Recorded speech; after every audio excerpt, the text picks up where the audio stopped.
नमस्कार दोस्तों, मैं रेखा धीमान आज आपको फिर एक नई कहानी सुनाऊंगी।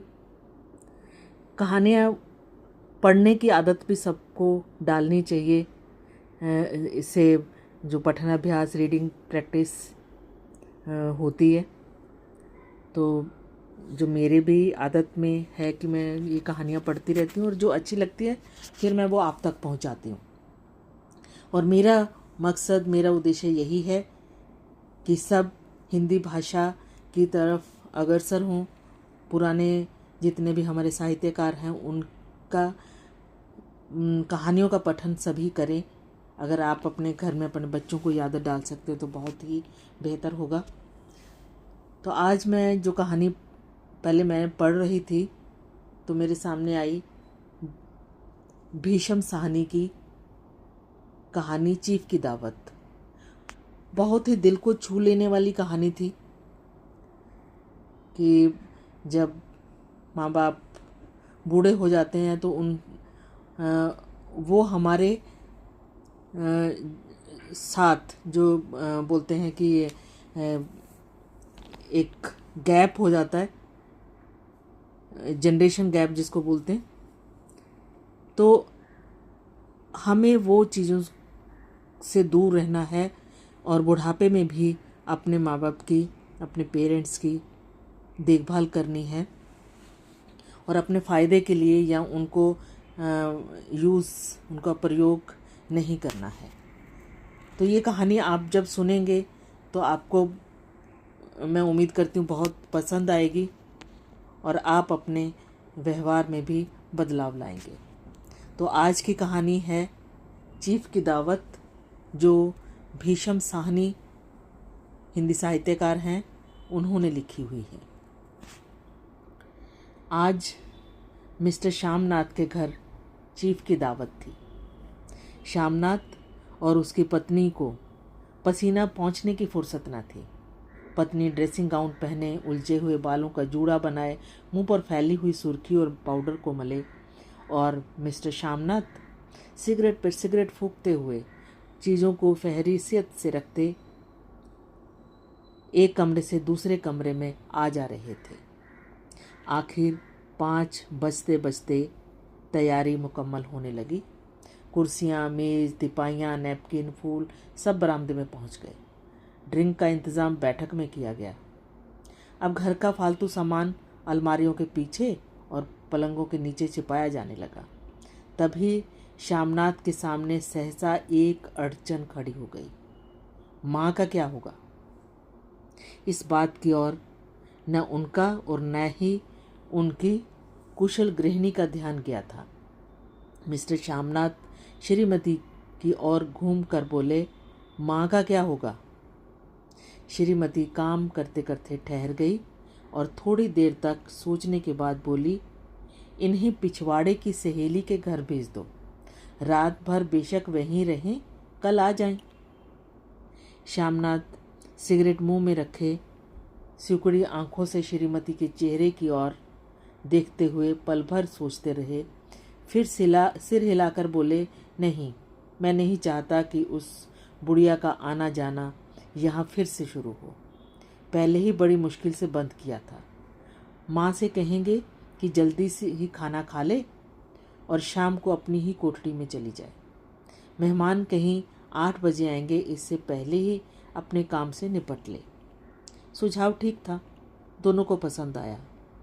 मगर फिर सहसा श्रीमती बोल उठी, जो वह सो गई और नींद में खर्राटे लेने लगी तो साथ ही तो बरामदा है जहाँ लोग खाना खाएंगे, तो इन्हें कह देंगे कि अंदर से दरवाज़ा बंद कर लें, मैं बाहर से ताला लगा दूंगा, या माँ को कह देता हूँ कि अंदर जाकर सोए नहीं, बैठी रहें, और क्या।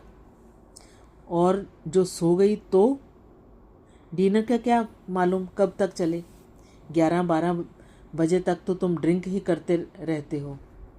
श्यामनाथ कुछ खींच उठे, हाथ झटकते हुए बोले, अच्छी भली यह भाई के पास जा रही थी, तुमने खुद ही अच्छा बनने के लिए बीच में टांग अड़ा दी।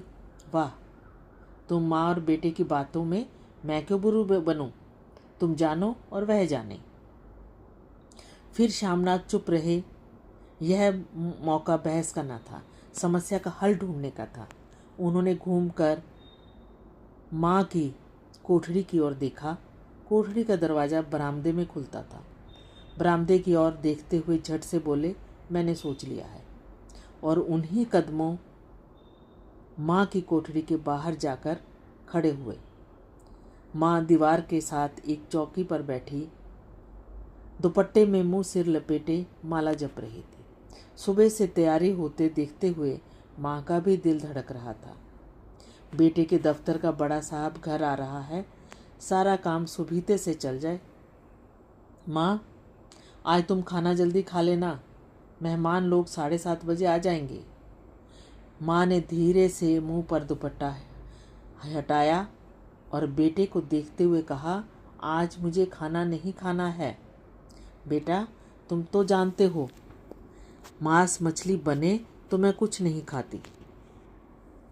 जैसे भी हो अपने काम से जल्दी निपट लेना। अच्छा बेटा।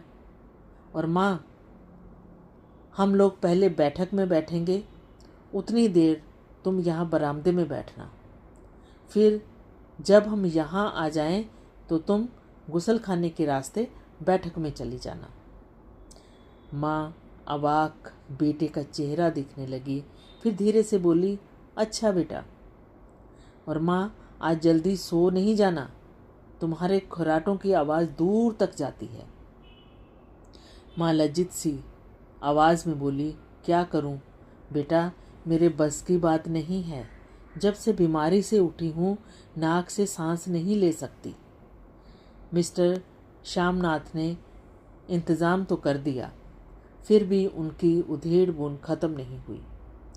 जो चीफ अचानक उधर आ निकला तो 8-10 मेहमान होंगे, देसी अफसर, उनकी स्त्रियां होंगी, कोई भी गुसल खाने की तरफ जा सकता है। क्षोभ और क्रोध में वह झुंझलाने लगे। एक कुर्सी को उठाकर बरामदे में कोठरी के बाहर रखते हुए बोले, आओ माँ, इस पर जरा बैठो तो। माँ माला संभालती, पल्ला ठीक करती उठी और धीरे से कुर्सी पर आकर बैठ गई। यूँ नहीं माँ, टांगे ऊपर चढ़ाकर नहीं बैठते, यह खाट नहीं है। माँ ने टांगे नीचे उतार ली। और खुदा के वास्ते नंगे पांव नहीं घूमना, ना ही वह खड़ाऊ पहनकर सामने आना। किसी दिन तुम्हारी यह खुड़ाऊ उठाकर मैं बाहर फेंक दूंगा।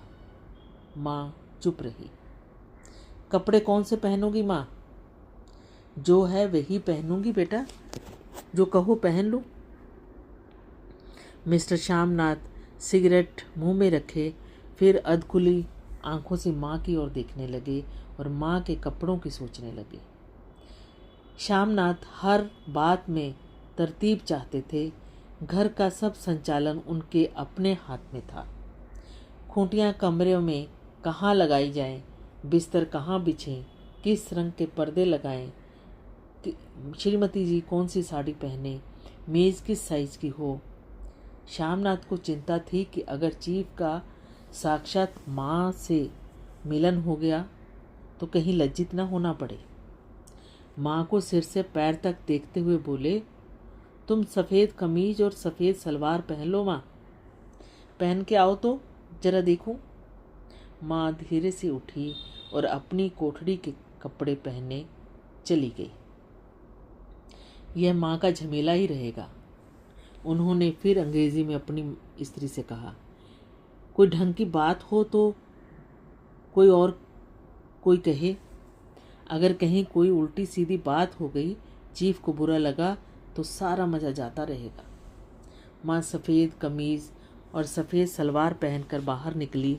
छोटा सा कद, सफ़ेद बालों में लिपटा छोटा सा सूखा हुआ शरीर, धुंधली आँखें, केवल सिर के आधे झड़े हुए बाल पल्ले की ओट में छिप गए थे।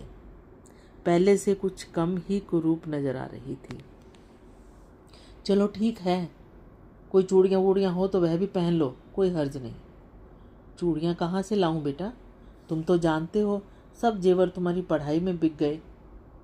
यह वाकया श्यामनाथ को तीर की तरह लगा। तिनक कर बोले, यह कौन सा राग छेड़ दिया? माँ, सीधा कह दो नहीं है जेवर, बस। इससे पढ़ाई वढ़ाई का क्या ताल्लुक है? जो जेवर बिका तो कुछ बनकर ही आया हूँ, ऐसे नहीं लौट आया। जितना दिया था उससे दुगना ले लेना। मेरी जीभ जल जाए बेटा, तुमसे जेवर लूँगी? मेरे मुंह से यूं ही निकल गया, जो होते तो लाख बार पहनती। 5:30 बज चुके थे। आज मिस्टर श्यामनाथ को कुछ खुद भी नहा धोकर तैयार होना था। श्रीमती कब की अपने कमरे में जा चुकी थी। श्यामनाथ जाते हुए एक बार फिर माँ को हिदायत करते गए, माँ, रोज की तरह गुमसुम बन के नहीं बैठे रहना। अगर साहब इधर आ निकले तो कोई बात पूछे तो ठीक तरह से जवाब देना। मैं ना पढ़ी ना लिखी बेटा, मैं क्या बात करूँगी? तुम कह देना माँ अनपढ़ है, कुछ जानती समझती नहीं, वह नहीं पूछेगा। 7 बजते बजते माँ का दिल धक धक करने लगा। अगर चीफ सामने आ गया और उसने कुछ पूछा तो वह क्या जवाब देगी? अंग्रेज को तो दूर से ही देखकर घबरा उठती थी। यह तो अमरीकी है, न मालूम क्या पूछे, मैं क्या कहूँगी? माँ का जी चाहा कि चुपचाप पिछवाड़े विधवा सहेली के घर चली जाए, मगर बेटे के हुक्म को कैसे टाल सकती थी। चुपचाप कुर्सी पर से टांगे लटकाए वहीं बैठी रही। एक कामयाब पार्टी वह है जिसमें ड्रिंक कामयाबी से चल जाए। श्यामनाथ की पार्टी सफलता के शिखर चूमने लगी। वार्तालाप उसी रौ में बह रहा था जिस रौ में गिलास भरे जा रहे थे। कहीं कोई रुकावट न थी न अड़चन थी।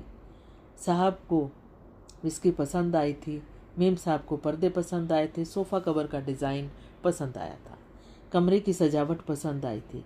इससे बढ़कर और क्या चाहिए? साहब तो ड्रिंक के दूसरे दौर में ही चुटकुले और कहानियाँ कहने लग गए थे। दफ्तर में जितना रोब रखते थे, यहाँ पर उतने ही दोस्त परवर हो रहे थे। और उनकी स्त्री काला गाउन पहने, गले में सफ़ेद मोतियों का हार, सेंट और पाउडर की महक से ओतप्रोत कमरे में बैठी सभी स्त्रियों की आराधना का केंद्र बनी हुई थी। बात बात पर हंसती, बात बात पर सिर हिलाती और श्यामनाथ की स्त्री से तो ऐसे बातें कर रही थी जैसे उसकी पुरानी सहेली हो। और इसी रो में पीते पिलाते 10:30 बज गए। वक्त गुजरते पता ही न चला। आखिर सब लोग अपने अपने गिलासों में से आखिरी घूंट पीकर खाना खाने के लिए उठे और बैठक से बाहर निकले। आगे आगे श्यामनाथ रास्ता दिखाते हुए, पीछे चीफ और दूसरे मेहमान। बरामदे में पहुंचते ही श्यामलाल सहसा ठिठक गए। जो दृश्य उन्होंने देखा उससे उनकी टांगें लड़खड़ा गई और क्षण भर में सारा नशा हिरन होने लगा। बरामदे में एन कोठड़ी के बाहर माँ अपनी कुर्सी पर ज्यों की त्यों बैठी थी, मगर दोनों पांव कुर्सी की सीट पर रखे हुए और सिर दाएं से बाएं और बाएं से दाएं झूल रहा था और मुंह से लगातार गहरे खर्राटों की आवाज़ें आ रही थी। जब सिर कुछ देर के लिए टेढ़ा होकर एक तरफ को थम जाता तो खर्राटे और गहरे हो जाते। पल्ला सिर पर से खिसक गया था और माँ के झरे हुए बाल आधे गंजे सिर पर अस्त व्यस्त बिखर रहे थे। देखते ही श्यामलाल क्रुद्ध हो उठे। जी चाहा कि माँ को धक्का देकर उठा दे और उन्हें कोठड़ी में धकेल दे, मगर ऐसा करना संभव न था। चीफ और बाकी मेहमान जो पास खड़े थे, माँ को देखते ही देसी अफसरों की कुछ स्त्रियां हंसती कि इतने में चीफ ने धीरे से कहा, पुअर डियर। माँ हड़बड़ा कर उठ बैठी। सामने खड़े इतने लोगों को देखकर वह ऐसी घबराई कि कुछ कहते न बना। झट से पल्ला सिर पर रखती हुई खड़ी हो गई और ज़मीन को देखने लगी। उसके पांव लड़खड़ाने लगे और हाथों की उंगलियां थर-थर कांपने लगी। माँ, तुम जाके सो जाओ, तुम क्यों इतनी देर तक जाग रही थी? वह खिसियाई हुई नज़रों से श्यामलाल चीफ के मुंह की ओर देखने लगी। चीफ के चेहरे पर मुस्कुराहट थी। वह वहीं खड़े खड़े बोले, नमस्ते। माँ ने झिझकते हुए अपने में सिमटते हुए दोनों हाथ जोड़े, मगर एक हाथ दुपट्टे के अंदर माला को पकड़े हुए था और दूसरा बाहर। ठीक तरह से नमस्ते भी न कर पाई। श्यामनाथ इस पर भी खिन्न हो उठे। इतने में चीफ ने अपना हाथ दायां हाथ मिलाने के लिए माँ के आगे किया। माँ और भी घबरा उठी। माँ, हाथ मिलाओ। पर हाथ कैसे मिलाती? दाएं हाथ में तो माला थी। घबराहट में माँ ने बायां हाथ ही साहब के दाएं हाथ में रख दिया। श्यामनाथ दिल ही दिल में जल उठे। देसी अफसरों की स्त्रियां खिलखिला कर हंस पड़ी। यूँ नहीं माँ, तुम तो जानती हो दायां हाथ मिलाया जाता है, दायां हाथ मिलाओ। मगर तब तक चीफ माँ का बायां हाथ ही बार बार हिलाकर कह रहे थे, हाउ डू यू डू। कहो माँ, मैं ठीक हूँ, खैरियत से हूँ। माँ कुछ बड़बड़ाई। माँ कहती है, मैं ठीक हूँ। कहो माँ, हाउ डू यू डू। माँ धीरे से सकुचाते हुए बोली, हो डू डू। एक बार फिर कहा उठा। वातावरण हल्का होने लगा। साहब ने स्थिति संभाल ली थी। लोग हंसने चहकने लगे थे। श्यामनाथ के मन का क्षोभ भी कुछ कुछ कम होने लगा था। साहब अपने हाथ में माँ का हाथ अब भी पकड़े हुए हैं और माँ सिकुड़ी जा रही थी। साहब के मुंह से शराब की बू आ रही थी।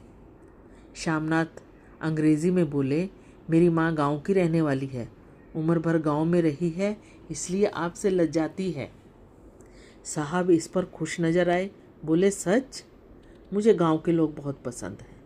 तब तो तुम्हारी माँ गांव के गीत और नाच भी जानती होगी। चीफ खुशी से सिर हिलाते हुए माँ को टकटकी बांधे देखने लगी। माँ, साहब कहते हैं कोई गाना सुनाओ, कोई पुराना गीत तुम्हें तो कितने याद होंगे। माँ धीरे से बोली, क्या गाऊंगी बेटा, मैंने कब गाया है। वाह माँ, मेहमान का कहा भी कोई टालता है। साहब ने इतना रीझ कर कहा है, नहीं गाओगी तो साहब बुरा मानेंगे। मैं क्या गाऊं बेटा, मुझे क्या आता है। वाह, कोई बढ़िया टप्पे सुना दो, दो पत्र अनारा दे। देसी अफसर और उनकी स्त्रियों ने इस सुझाव पर तालियां पीटी। माँ कभी दीन दृष्टि से बेटे के चेहरे को देखती, कभी पास खड़ी बहू के चेहरे को। इतने में बेटे ने गंभीर आदेश भरे लिहाज में कहा, माँ। उसके बाद हाँ या ना का सवाल ही न उठता था। माँ बैठ गई और क्षीण दुर्बल लर्जती आवाज़ में एक पुराना विवाह का गीत गाने लगी। हरिये निमाएं भरिये निमाएं, हरिया ते भागी भरिया है। देसी स्त्रियां खिलखिला के हंस पड़ी। 3 पंक्तियां गा के माँ चुप हो गई। बरामदा तालियों से गूंज उठा। साहब तालियां बजाना बंद ही न करते थे। श्यामनाथ की खींच प्रसन्नता और गर्व में बदल उठी थी। माँ ने पार्टी में नया रंग भर दिया था। तालियां थमने पर साहब बोले, पंजाब के गांव की दस्तकारी क्या है। श्यामलाल खुशी से झूम रहे थे। बोले, ओ बहुत कुछ साहब, मैं आपको एक सेट उन चीज़ों का भेंट करूंगा, आप उन्हें देखकर खुश होंगे। मगर साहब ने सिर हिलाकर अंग्रेजी में फिर पूछा, नहीं, मैं दुकानों की चीज़ नहीं मांगता। पंजाबियों के घरों में क्या बनता है, औरतें खुद क्या बनाती हैं। श्यामनाथ कुछ सोचते हुए बोले, लड़कियां गुड़िया बनाती हैं और फुलकारियां बनाती हैं। फुलकारी क्या? श्यामनाथ फुलकारी का मतलब समझाने की असफल चेष्टा करने के बाद माँ को बोले, क्यों माँ, कोई पुरानी फुलकारी घर में है। माँ चुपचाप अंदर गई, अपनी अलमारी से पुरानी फुलकारी उठा लाई। साहब बड़ी रुचि से फुलकारी देखने लगे। पुरानी फुलकारी थी, जगह जगह से उसके तागे टूट रहे थे और कपड़ा फटने लगा था। साहब की रुचि को देखकर श्यामनाथ बोले, यह फटी हुई है साहब, मैं आपको नई बनवा दूंगा, माँ बना देगी। क्यों माँ, साहब को फुलकारी बहुत पसंद है, इन्हें एक ऐसी ही एक फुलकारी बना दोगी ना। माँ चुप रही, फिर डरते डरते धीरे से बोलूं, अब मेरी नज़र कहाँ है बेटा, बूढ़ी आंखें क्या देखेंगी। मगर माँ का वाक्य बीच में ही तोड़ते हुए श्यामनाथ साहब को बोले, वह जरूर बना देंगी, आप उसे देखकर खुश होंगे। साहब ने सिर हिलाया, धन्यवाद किया और हल्के हल्के झूमते हुए खाने की मेज़ की ओर बढ़ गए। बाकी मेहमान भी उनके पीछे पीछे हो लिए। जब मेहमान बैठ गए और माँ पर भी सबकी आंखें हट गई तो माँ धीरे से कुर्सी से उठी और सबसे नज़र बचाती हुई अपनी कोठरी में चली गई। मगर कोठरी में बैठने की देर थी कि आंखों में छल छल आंसू बहने लगे। वह दुपट्टे से बार बार उन्हें पोंछती, पर वह बार बार उमड़ आते, जैसे बरसों का बांध तोड़कर उमड़ आए हों। माँ ने बतेरा दिल को समझाया, हाथ जोड़े, भगवान का नाम लिया, बेटे के चिरायु होने की प्रार्थना की, बार बार आंखें बंद की, मगर आंसू बरसात के पानी की तरह जैसे थमने में ही नहीं आते थे। आधी रात का वक्त होगा, मेहमान खाना खाकर जा चुके थे। माँ दीवार से सटकर बैठी आंखें फाड़े दीवार को देख रही थी। घर के वातावरण में तनाव ढीला पड़ चुका था और रसोई में प्लेटों के खनकने की आवाज़ आ रही थी। तभी सहसा माँ की कोठरी का दरवाज़ा जोर से खटकने लगा। माँ, दरवाज़ा खोलो। माँ का दिल बैठ गया। हड़बड़ा कर उठ बैठी। क्या मुझसे कोई भूल हो गई? माँ इतनी देर से अपने आप को कोस रही थी कि उन्हें नींद आ गई, क्यों वह ऊँघने लगी? क्या बेटे ने अभी तक क्षमा नहीं किया? माँ उठी और कांपते हाथों से दरवाज़ा खोल दिया। दरवाज़ा खुलते ही झूमते हुए श्यामलाल आगे बढ़ आए और माँ को आलिंगन में भर लिया। ओ माँ, तुमने तो आज रंग ला दिया। साहब तुमसे इतना खुश हुआ कि क्या कहूँ। ओ अम्मी, ओ अम्मी। माँ की छोटी सी काया सिमट कर बेटे के आलिंगन में छिप गई। माँ की आंखों में फिर आंसू आ गए। उन्हें पहुँचती हुई धीरे से बोली, बेटा तुम मुझे हरिद्वार भेज दो, मैं कब से कह रही हूँ। श्यामलाल का झूमना सहसा बंद हो गया और उनकी पेशानी पर फिर तनाव के बल पड़ने लगे। उनकी बाहें माँ के शरीर पर से हट गई। क्या कहा माँ? यह कौन सा राग तुमने छेड़ दिया? श्यामनाथ का क्रोध बढ़ने लगा था। बोलते गए, तुम मुझे बदनाम करना चाहती हो ताकि दुनिया कहे कि बेटा माँ को अपने पास नहीं रख सकता। नहीं बेटा, अब तुम अपनी बहू के साथ जैसा मन चाहे रहो। मैंने अपना खा पहन लिया, अब यहाँ क्या करूँगी? जो थोड़े दिन की जिंदगानी बची है, भगवान का नाम लूँगी। तुम मुझे हरिद्वार भेज दो। तुम चली जाओगी तो फुलकारी कौन बनाएगा? साहब से तुम्हारे सामने ही फुलकारी देने का इकरार किया है। मेरी आंखें अब नहीं हैं बेटा जो फुलकारी बना सको। तुम कहीं और से बनवा लो, बनी बनाई ले लो। माँ, तुम मुझे धोखा दे के चली जाओगी, मेरा बनता काम बिगाड़ोगी। जानती नहीं, साहब खुश होगा तो मुझे तरक्की मिलेगी। माँ चुप हो गई, फिर बेटे के मुंह की ओर देखती हुई बोली, क्या तेरी तरक्की होगी? क्या साहब तेरी तरक्की कर देगा? क्या उसने कुछ कहा है? कहा नहीं, मगर देखती नहीं कितना खुश गया है। कहता था जब तेरी माँ फुलकारी बनाना शुरू करेगी तो मैं देखने आऊँगा कि कैसे बनाती है। जो साहब खुश हो गया तो मुझे इससे बड़ी नौकरी भी मिल सकती है, मैं बड़ा अफसर बन सकता हूँ। माँ के चेहरे का रंग बदलने लगा। धीरे धीरे उनका झुर्रियों भरा मुंह खिलने लगा, आंखों में हल्की हल्की चमक आने लगी।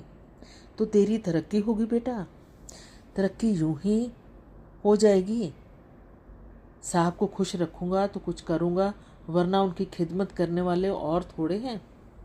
तो मैं बना दूँगी बेटा, जैसे बन पड़ेगा बना दूँगी। और माँ दिल ही दिल में फिर बेटे के उज्जवल भविष्य की कामनाएं करने लगी।